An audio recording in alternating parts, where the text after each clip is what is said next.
Hello and welcome to the July 13th Hemp Show powered by CannTrade. My name is Mark Restelli. I'm the CEO of CannTrade and the host of the Hemp Show. All right, next up we have Greg Clements with Pure Sterling Hemp. With a lifetime of farming experience, Greg is the CEO and grower at Pure Sterling Hemp. He has a background in military, aviation, and is a retired ship captain. He grew up on a farm in Kentucky and is now farming at Woodpecker Farm in Virginia, an original Washington Cousins plantation that grew hemp. Thanks for joining us today, Greg, and welcome to the Hemp Show. Thank you. Glad to be here. Excellent. So let's start off talking about the farm. You're growing on a former Washington Cousins plantation that once grew hemp, and I don't know if you were listening to the last conversation about how this country was partially built on growing hemp. I'm aware of that. Yeah, we're right there. And that was an easy sell to my in-laws when we decided 2 years ago when it became legal to grow hemp again in Virginia. That was my sales point to get it back in. Some of the original settlers in that area, as you well know, grew hemp for sales and netting, and the Washington family was the big producer there. And that's my wife's family, and we're still on that farm that goes back to 1694. And we grew those products, and now we're growing them again and having great success with it. Excellent. Well, so there's a long heritage there, which is very Yes, cool. there is. Now, as far as what you're growing, how much land are you growing? What type of products? What type of hemp are you growing? Are you growing it for flower? Are you growing it specifically for different products? Go ahead and tell us about that. Biomass, basically. Flower as an interest. We have a 400-acre farm there. It was originally 2,000 acres back as we sold off property to keep it in the family. But we also have a co-op that we formed there. And when I first got introduced to this business, I was at a trade show. I found somebody that was extracting up in that area, and I decided that I had a market for my hemp oil, and I knew that was important to do. But in the current market, he was not able to make it. That it's been a tough market over the last year for sure, and we were able not only to grow our own hemp, but we were able to buy up crops around us that were in that co-op. And so currently we have probably about 30 to 40,000 pounds in our barns, and we've got contracts for most of that already, and we're holding on to another 30 in our reserves, as hoping for the market to come back a little bit. So we really concentrated on being the best grower we could be. We had the equipment, we had the tractors, we had the land, so the investment was not that great for us to get into it. We went from hay to growing hemp. And now Virginia, as you may know, is recreationally gone legal on the 1st of July. So we're working with those genetics right now. And so we formed a team. I like to call it a co-op because my family started a lot of these farm co-ops back in the old days where farmers grouped together, as you well know, it's done in this industry too. And we share equipment, we share ideas, and we're right in the middle of it. In fact, the guys are out in the fields today. I'm down in Florida enjoying my winter home, trying to get out of the heat in Virginia. It's hotter in Virginia than it is in Florida right now. I was going to say, it's not hot there. I mean, 87 degrees, beautiful. You ought to come. Y'all come. And Virginia is about 95 to 100 right now. Brutal, and you have to be there with the plants. So you have to really love what you're doing to be out there. So I had a couple guys out today, replacing a couple of plants as the males come along and stuff like that. We have to be out there with it, We know these plants, we have known about the names. We have to really know them. And it's exciting. And I got into it because of a lower arthritic back pain. So I came to it from being a heavy lifter, being a farm boy, the back eventually goes, and I got into it. All of a sudden, here I am at 72 and I'm in the field, and I'm an amateur ballroom dancer. I wouldn't be able to do this kind of stuff without this product. So it was easy sale for me to get into it. And We do have other products. We are producing products. We're trying to be vertical. We sell our CBD from our biomass that we extract to one of the uh, marijuana medical marijuana companies in our area, and they infuse it into their products. Um, so it's been pretty exciting. We're still growing. We're still learning, and that's basically it right now. Cool. Well, the industry has a lot to grow, and every one of us has a ton to learn. I swear, every single conversation, I'm learning something new. Yeah. So when you got in the industry, or sorry, when you started using CBD for your back pain, was that prior to starting the grow operation, right? Hey. Yeah. Yes. Okay. I had my brother-in-law, the resident hippie on the farm. He said we ought to be growing, and I kind of poo-pooed it, and I go, no, we're not going to do that. And he was right, of course, and I started taking the product based on that conversation because he is a pretty smart guy, and I thought, okay, let's try this, and immediately it worked for me, and gave me I say for people in my age group, it's great. In the baby boomer market, Mhm. it really takes away. And person after person, just like the other, the lady, I forget who was saying that, Christy? but Christine was saying, uh, people come back to me and they thank me for getting off their opiates.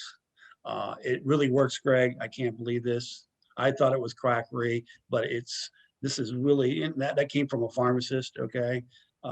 One after another reinforces my belief. And I got into it for the CBD part of it, not the Delta 8 or the recreational part of it. But we're producing the vapes now. We are moving, we have to move with the markets. And so we're trying to be vertical in our growth. We're not just growing it, we're trying to produce products. We have a dancer line for the ballroom dancers. Oh, nice. Yes. So and we have influencers in that line, that people that are world champions that are pushing. They're probably at a show this week right now, so they can use it. We have another line where we extract the THC from it for truck drivers, pilots. I'm a pilot. We can't have these things, the police officers, and if they believe in us enough, they'll use these products, and benefit from them. So we're looking for our little niches, Yeah. Yeah. Totally. So as you were talking about everything right there, a few things just popped into my head. One of which is a fact that nobody knows about me. My brother once owned a hay company, so I've bucked a lot of hay in my day. Yeah, So yeah. You look like unloading you're strong enough to do that. Yeah. unloading. So Yeah. in one note for anybody who's never bucked hay, do not wear a short sleeve shirt Oh because no. that will destroy you. And inhale all that hay dust too, so you got any kind of allergies, forget it. Right, Yeah. right. And then I did actually once start do some ballroom dancing stuff for my wedding. So learned tango cha-cha hybrid and did some cool stuff with my wife. So it's just very cool. It seems like you were a jack of all trades, considering military. It's ADD or something. I don't know what it is. I know. Correct. Kind Well, of, but let's see here. Military, ship captain, yeah. veteran, Yeah. you know, and then ballroom dancer adding to the mix. Exciting life. Yeah, I've had. I gotta say, there's not too often when you have all of those things mixed together into one. Yeah, and I'm still alive. So there you go. Well, Uh, I mean, yeah. because you're active, Yeah. and you're flying Yes. around, staying young. Yeah. So getting back to the business and the products, you mentioned you're growing for biomass, right? Right. And you have, I think you said about 400,000 pounds in the warehouse roughly. No, I kind of wish I did right now because the market's firming up for us. We have about 40,000 total pounds, maybe a little bit Okay. more. Sorry, I Because I haven't weighed it all, so I don't Okay. know exactly what I got. Maybe 50,000 pounds of it right now. Okay, yeah, I accidentally added an extra zero on there. So Yeah. are you that's being extracted. Do you also have the extraction facility, or are you currently working with extractors? We had the extraction. I got into it. The guy, when the prices started to fall out on the distillates and stuff like that, and the market fell last year a little bit for us. I don't know how it affected the rest of the country. This guy couldn't sustain himself, so the equipment that he had that in place that he was extracting for us shut down. But we've since made another deal with another company. And in Virginia, when we sell to these pharmaceutical companies for our CBD, which is one of our big sales right now to the medical marijuana industry, we sell the CBD part because their genetics THC, and so they really kind of don't have very much CBD in there, and so we can produce it a lot cheaper too for them. They're getting, a couple $1,000s a pound for their recreational drugs. Mm-hmm. We're not getting anywhere, what the market is right now. Right. It's right down, especially on the biomass. And I don't even know what the market is for biomass right now. We're kind of guessing at it. We have contracts that we've sold off, but we're waiting for the market to come up a little bit further. Right. Well, if you wait, obviously you wait too long into the year when it starts to get Yeah. for October, and Yeah. that time around harvest. Yeah, well, that's why we're talking right now. If there's anybody out there that's looking for something, a really good product, we have it in different forms and different levels. Well, we have it right now, and we're not going to have it for much longer. And a lot of guys are not growing right now because they didn't get the money they wanted for it. So there will be some more, a lot of product coming back on the market this year. But we have some really nice buds. A lot of it's greenhouse grown. Some of it was supposed to go to the flower market.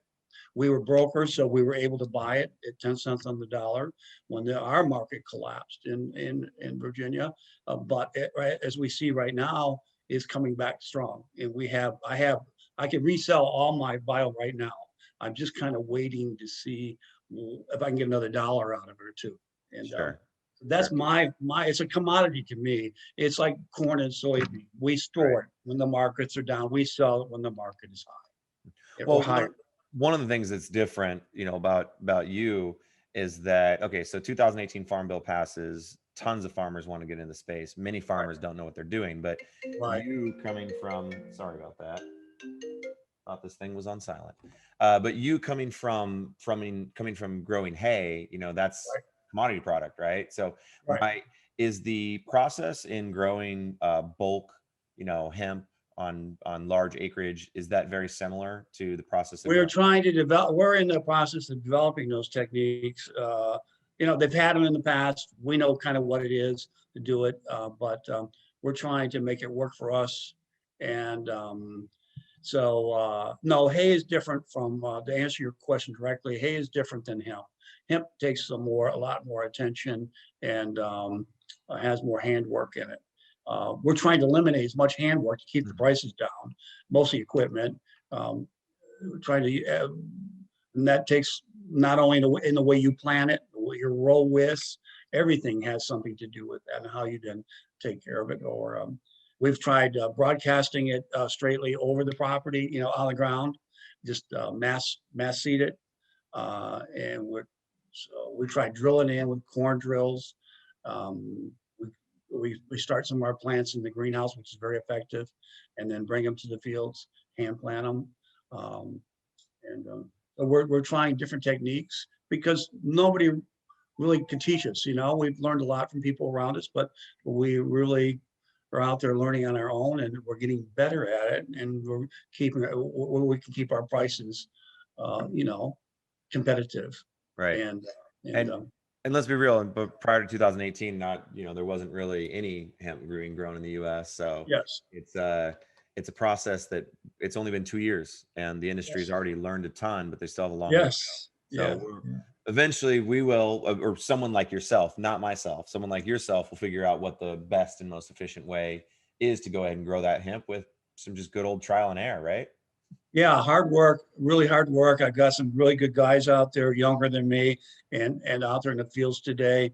And so we're going to figure out. And they've studied this all their lives too. They're not young guys, okay? I mean, but they've been farmers all their lives. So and they're interested in the crop. So for some reason they're out there when they've got a 1,000-acre farm over here, over on my little plat today, and those fields by hand today. One of the guys is farming 1,000, which is a pretty good sized farm, 1,000 acres, is over on my place today, out with the plants, hand planting them. Okay, and those guys are hard to get off the tractors, so he really loves what he's doing.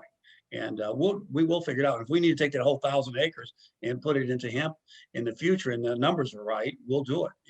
But right now we're learning how to scale. Right. And that other 1,000 acres is still hay? That is corn and soybean right Corn, now, sorry. which is very profitable right now. Okay, corn and soybean was down and just almost where the guys couldn't make any money, and all of a sudden they store, now they're making money again. At least that's what I'm hearing from my relatives. Now, question for you here.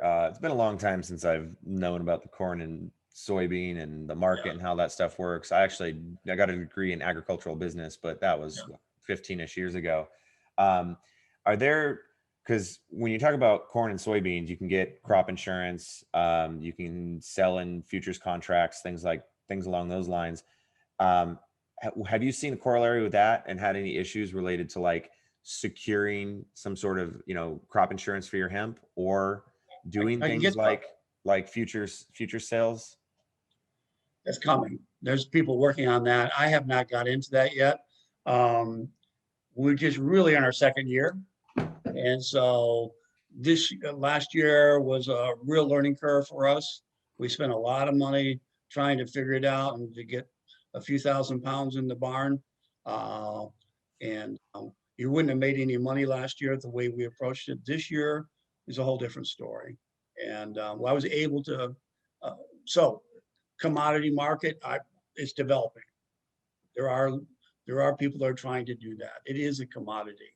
It will be handled as a commodity, I believe. Um, but I haven't really gone too much, been taking it easy, one crop at a time, learn what I can. I'm not in a big hurry. We had all the equipment. I mean, we didn't have a big investment. We were able to buy a lot of these crops up that the guys didn't make a market. They didn't know where the markets were.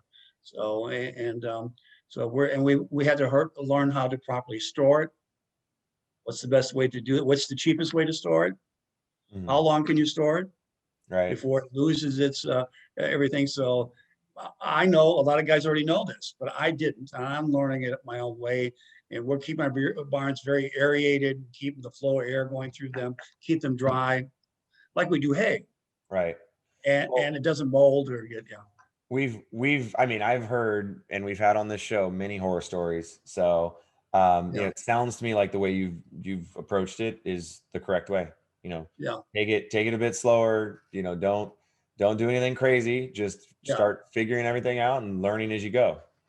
yeah, and that's exactly it. And we are making money. We turned a profit, and so not as where what we thought we were going to turn, but we did turn a profit. Okay, and now we've got to go from here, and we're in the middle of our second year. That's it, and Cool. yeah, it's Well, really what cool. we hope to see here, we hope to see you here for a long time. Okay, This was great conversation.